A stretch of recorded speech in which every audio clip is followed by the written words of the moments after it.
In today's video, I'm going to teach you how to use Zoho CRM for construction.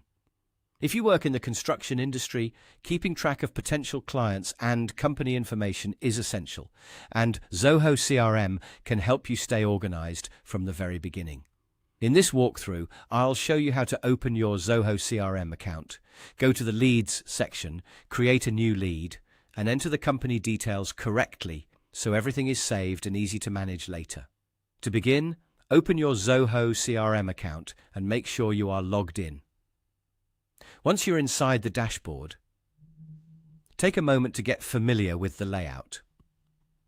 Zoho CRM includes different sections for managing contacts, deals, and other business records, but for this task, we'll be focusing specifically on leads. In construction, a lead can represent a new company, a potential client, or a business opportunity that you may want to follow up on in the future. Next, click on Leads. This will take you to the area where all your lead records are stored. If you are just getting started, this page may be mostly empty, and that's completely fine.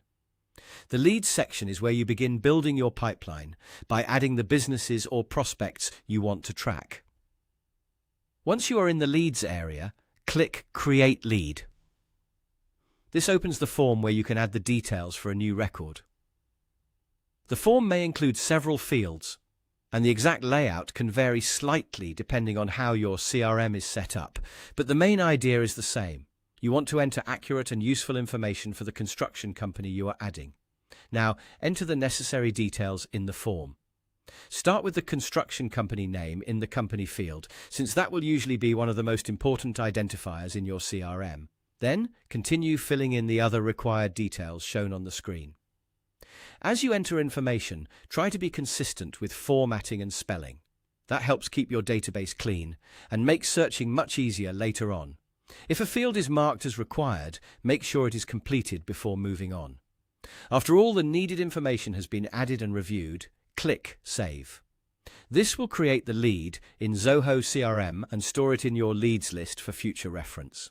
Saving the record is the final step, and once it's done, you can return to the Leads section and confirm that the new construction company has been added successfully. That's how to use Zoho CRM for construction, to create a lead and start organizing your potential business opportunities efficiently.